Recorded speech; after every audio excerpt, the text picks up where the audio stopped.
बिस्मिल्लाहिर्रहमानिर्रहीम। नाज़रीन, आप देख रहे हैं उर्दू और मैं हूं आपका होस्ट जवाद अस्कर शाह। नाज़रीन, इस टाइम हम रावलपिंडी के इलाके चक्री रोड पर मौजूद हैं।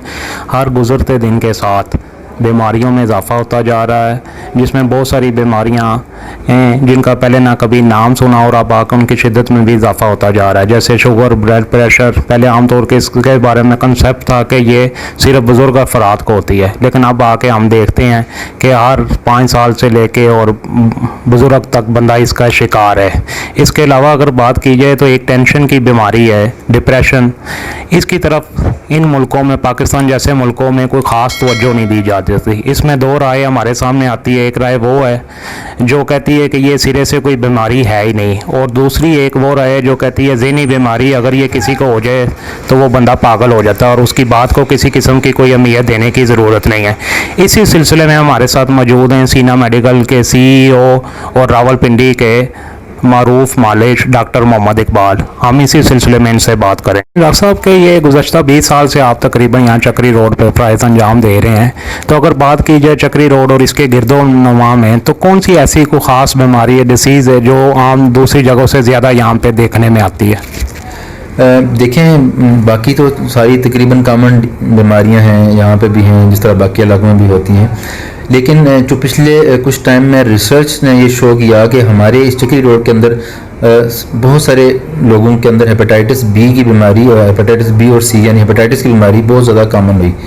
अब उसके अंदर किसका रोल है ये एग्जैक्टली तो हम नहीं कह सकते, लेकिन हम एक चीज़ ज़रूर कह सकते हैं कि बहुत सारे मामलात में इसमें हेल्थ प्रोफेशनल्स का रोल काफ़ी है, जहाँ पे क्वैकरी का रोल है। क्वैक्स जो है ना वो सिरिंजों का दोबारा इस्तेमाल करते हैं, और बार्बर्स का यानी जहाँ सैनिटेशन का निज़ाम सही नहीं है, एक पेशेंट एक बंदे के ऊपर ब्लेड या उस तरह का मल्टीपल इस्तेमाल है, ये है, और शायद इसका भी एक रोल होगा। और लोगों के मसाइल भी हैं। अब ये है कि ज़रा इकनॉमिकल कंडीशन इतनी ख़राब है कि लोग कहते हैं कि यार हमें 15-20 रुपये में या 30-40 रुपये में दवाई मिल जाए, तो फिर डेफिनेटली वो ऐसी करते हैं, चीज़ें करते हैं जिसकी वजह से नुकसानात फ़ायदे के बजाय नुकसान ज़्यादा होते हैं, लेकिन लोगों की मजबूरी है, क्या करें। तो अच्छा, ये इसी बात को आपके को आगे बढ़ाते हैं। जैसे ये बहुत सारे लोग हैं, ये हम देखते हैं कि चक्री रोड या रावलपिंडी में, बल्कि पूरे मुल्क में ये कॉमन प्रैक्टिस है कि लोग एक अच्छा हॉस्पिटल बनाते हैं, सब कुछ बनाते हैं, उस पर एक अच्छी इन्वेस्टमेंट करते हैं और नाम भी बाहर किसी MBBS डॉक्टर का लिख देते हैं, लेकिन अंदर जो बिठाते हैं मरीज़ों का चेकअप करने के लिए, जिस बंदे को बिठाया जाता है वो डॉक्टर नहीं होता, को नाम नॉर्मल सा कंपाउंडर या LHB टाइप आदमी होता है।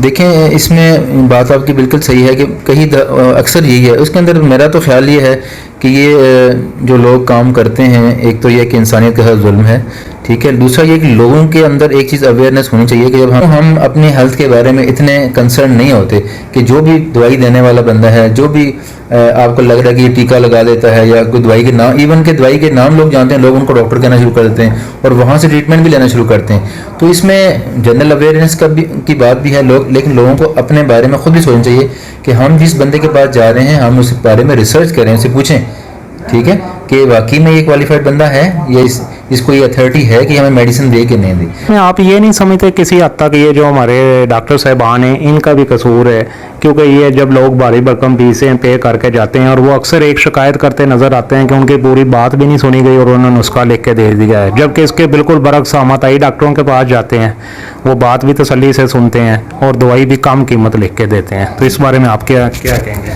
देखें, ये वाली बात आपकी एक हद तक दुरुस्त भी है, लेकिन सारे लोग तो ऐसा नहीं करते। लेकिन जो अपने प्रोफेशन के साथ सही इंसाफ करते हैं तो यकीनन जो फीस लेते हैं वो उनका पेशेंट का राइट बनता है कि वो उससे पूरी बात करें।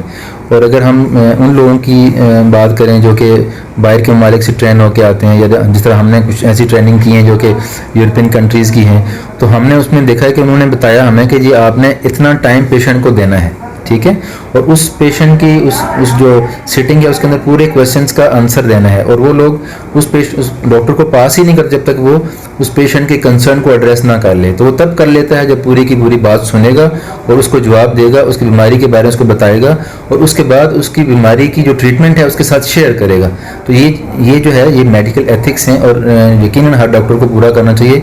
और दूसरी बात ये भी है वाकई में कि जी हम कई दफ़ा ऐसे हो जाता है कि बहुत जगहों पे पेशेंट का रश ज़्यादा होता है اور لوگوں کے اندر بھی صبر نہیں ہوتا. میں اپنی مثال آپ کو دیتا ہوں. کئی دفعہ ایسے ہوتا ہے کہ میں ایک پیشنٹ کو دیکھ رہا ہوں, دوسرا کہتا ہے کہ وہ پتہ نہیں کیا کر رہے ہیں کہ اتنی دیر گپیں لگا رہے ہیں اس کے ساتھ.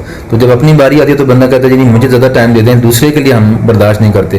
تو بہت سارے ہمارے جو معاشرتی جو پرابلمس ہیں اس کے ساتھ بھی اس کے ساتھ ہو رہا ہے. لیکن یہ ہے کہ آپ کی بات بالکل وجہ ہے کہ ایک ڈاکٹر کو پیشنٹ کو پورا ٹائم دینا چاہیے, اور جو اس کی فیس لیتا ہے اس کو جسٹیفائی تب ہوگا جب اس کی پوری بات سنے گا, اس کی دوائی بیماری کی تشخیص اس سے زیادہ اچھی طرح سے ہوگی, اور پھر وہ پیشنٹ سیٹسفائڈ ہوگا تو آدھی بیماری جس طرح کہتے ہیں کہ اس کی سیٹسفیکشن سے ہی ٹھیک ہو جاتی ہے.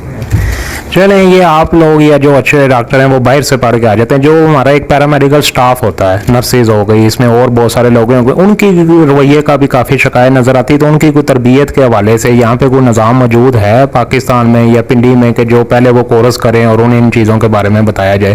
کیونکہ جیسے آپ نے خود ہی ذکر کیا کہ اگر وہ ایک اچھے طریقے سے بات کر لیں تو آدھا مریض خود ہی ٹھیک ہو جاتا ہے. دیکھیں پورے پاکستان کے اندر بھی ہیں ادارے ہیں, پنڈی کے اندر بھی ہیں, اور باقاعدہ ساری چیزیں ہیں, اس کے اوپر کام بھی ہوتا ہے. لیکن شاید میرا خیال میں وہاں پہ بھی ہم زیادہ تر لوگوں کو رویوں کی تربیت کم دیتے ہیں, جبکہ ہم کتابوں کی تربیت زیادہ دیتے ہیں. یعنی بس اتنے مجموعی بات کی جائے, جیسے ہمارے اوور آل رویے ہیں تو اسی کا ایک ریلیکشن ہمیں آج فیلڈ میں نظر آتا ہے. اسی سلسلے میں اگر بات کی جائے, یہ جو ڈپریشن کی ایک بیماری ہے جسے پاکستان جیسے ترقی پذیر ملکوں میں اس طرح سے بیماری کنسیڈر ہی نہیں کیا جاتا ہے, اس کے بارے میں آپ کی کیا رائے ہے؟ اور اب اس کی شدت میں اس حد تک اضافہ ہو گیا ہے کہ معاشرے میں ہمیں تشدد اور مختلف جرائم کی صورت میں اس کے اثرات نظر آنا شروع ہو گئے ہیں. پہلے یہ بیماری صرف محدود تھی کسی دشمن کے ساتھ تھی, اب یہ گھروں میں لڑائی جھگڑے اور بڑے سنگین قسم کے واقعات جو ہو رہے ہیں اس میں کس حد تک آپ سمجھتے ہیں کہ اس چیز کا رول ہے؟ دیکھیں جس طرح ہم نے بات کی کہ ہمارے معاشرے کے اندر جس طرح تبدیلیاں آ رہی ہیں, معاشرتی ناہمواریوں کی وجہ سے ہیں, کچھ مطلب معاشیاتی جو پرابلمس ہیں, اکنامکل پرابلمس ہیں, اس کی وجہ سے لوگ مختلف بیماریوں کا شکار ہو رہے ہیں. اس میں ایک ڈپریشن اور بہت بڑی میجر بیماری ہے. اور آج کل کے دور میں میرا خیال ہے ہم بہت سارے لوگ ہم انڈائگنوز صحیح طرح ڈائگنوز نہیں ہو پاتے. تقریباً 70% تک لوگ جو ہے اس کا شکار ہیں, اور چاہے وہ کتنی بھی اس کے اندر مختلف سٹیجز ہیں, کسی کو مائلڈ ڈپریشن ہے ہلکے والا, کسی کو درمیانہ ہو, کسی کو سیریس. تو بہت ساری بیماریاں ہماری اس کے ساتھ آگے بڑھ کے دوسری بیماریوں کا شکار ہو جاتے ہیں مریض ڈپریشن کی وجہ سے. ٹھیک ہے, اب یہ ڈپریشن آپ کو شوگر کی طرف بھی لے کے جاتا ہے, یہی ڈپریشن آپ کو بلڈ پریشر کی طرف بھی لے جاتا ہے, یہی ڈپریشن آپ کی کیا نام ہے فالج اور یہ باقی چیزوں کی طرف بھی اس میں مطلب زیادہ ہو جاتے ہیں اس کی وجہ سے ڈپریشن سے. تو اس کے ساتھ پھر سوئسائڈل ایکٹیویٹیز بڑھ جاتی ہیں. جس طرح آپ نے بتایا کہ معاشرے کے اندر جو قوت برداشت لوگوں کی ختم ہو گئی ہے وہ اس کی وجہ سے بھی ہوئی ہے. تو اس چیز کو پراپر ایڈریس کرنا چاہیے, لوگوں کی اسکریننگ کرنی چاہیے. جو کہ مائلڈ ڈپریشن کے لوگ ہیں ان کو صرف ہم کوگنیٹو بیہیویئر تھراپی کنڈیشن ہوتی ہے جن میں ہم ان کو سمجھا کے ان کی نفسیاتی علاج باتوں سے ہی کر کے ان کو ٹھیک کر سکتے ہیں.